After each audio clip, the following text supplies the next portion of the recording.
Good morning. We are back with our peasant bread, and you can see, I hope, that after an overnight rest fermentation, this starter is really bubbly. So we are going to add to that the rest of the bread ingredients, and we're going to mix. I always mix by hand because I really like to do that. This is one place where I do deviate from the recipe that I posted. I use 1 3/4 cups of water total, not 2 cups. So I just added the extra 1 cup of water because we did 3/4 last night. I am also going to add 2 teaspoons of salt, 2 teaspoons of white sugar to this recipe, and 2 teaspoons of yeast.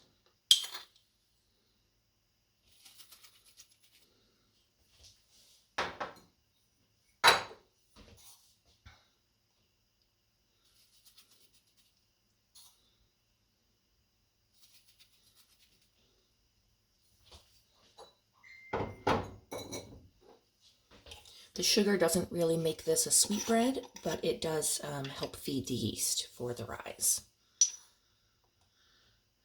Again, always instant yeast, and it does not matter when and how you whack it in here to the bread. You just put it in with the dry ingredients, no problem. The only problem is if your water or other liquid is too hot.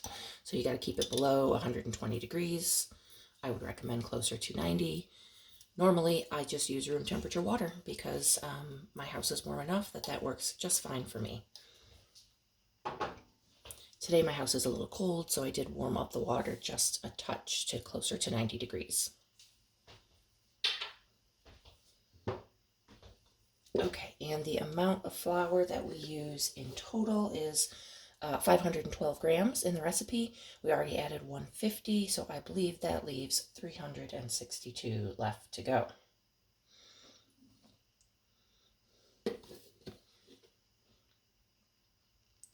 I always use a scale for dry ingredients.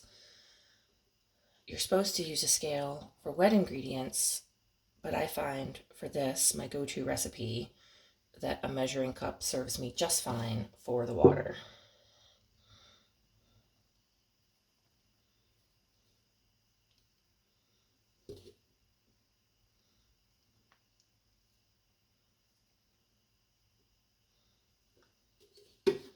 I'm a couple grams over, but that's really no big deal. So then I'm going to get rid of my scale here so it's easier to mix. And then I go in with my trusty silicone spoon and give it a mix. I do this until the dry flour is mostly incorporated and no longer, really dry like this. And I get it to sort of the shaggy but not fully mixed dough stage. And then I'm going to switch to mixing by hand to finish this first mix.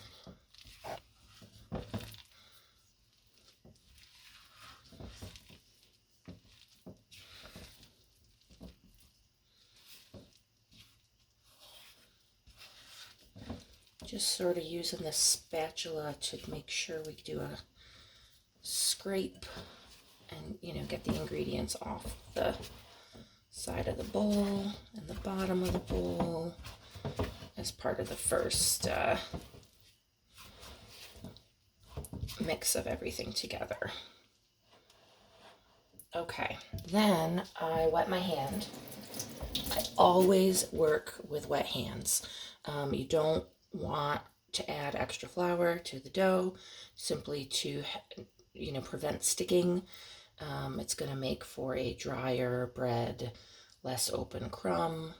The wetter dough really gives a nicer texture to your bread. So then I go in and I mix. You will notice, hopefully you can see, that I have sort of a stretch and fold technique. where I sort of grab the dough, lift it a little, and press it in. I see there I have some chunks of yeast not mixed in. So I'm just gonna keep doing this. I stretch, fold over, and turn the dough, turn the bowl about a quarter of a turn.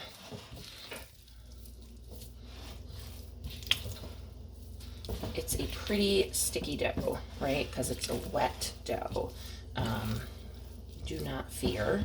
You know, this is a no-knead bread, and that is one of the chief characteristics of a no-knead bread, really, is that it has a wet enough dough to be slack enough that when it rises, the gas really can do a lot more of the work than you kneading to open up that crumb during the rise.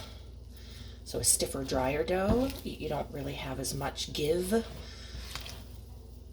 for the gas to make such an open crumb.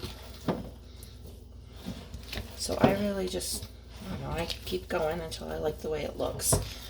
Sometimes, depending on the day and the flours that I'm using, I can feel as I do this, I sort of lift and squeeze a little bit, that there's like a nodule of clump of like flour and water that hasn't been mixed in smoothly. And so I really work at those if I feel them and I need to. But generally speaking, this stretch and fold over and over does the trick to get everything mixed in.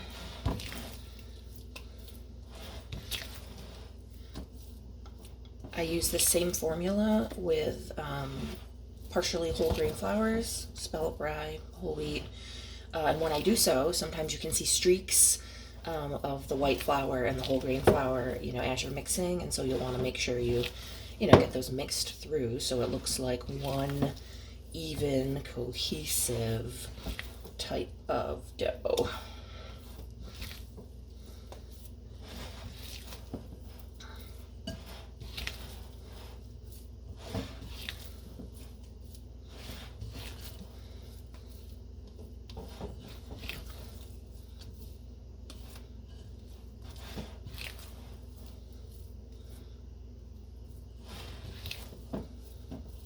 So again, you know, my goal here in this first mix is not necessarily to knead it, although the stretch and fold technique is a method of kneading that works quite well.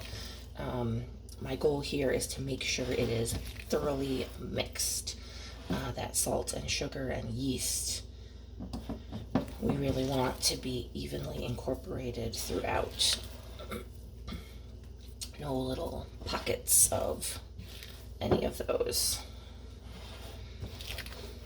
Am I moving things around too much? I can't tell what you can see here.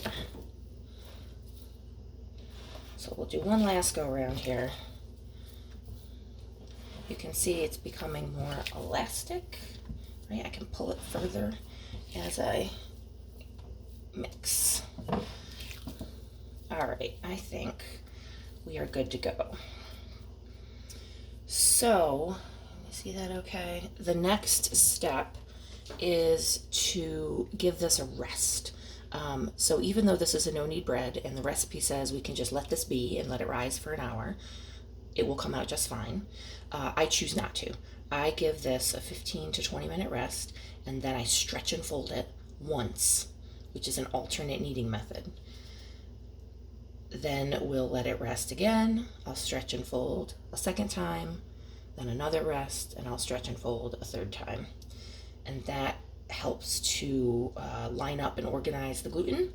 It helps to tighten up the dough a bit, helps make it a little more smooth, a little more elastic, and I think gives me a better crumb. So I'm going to pause here, take that 15 to 20 minute rest for the dough. I'm going to cover it, and then I'll be back.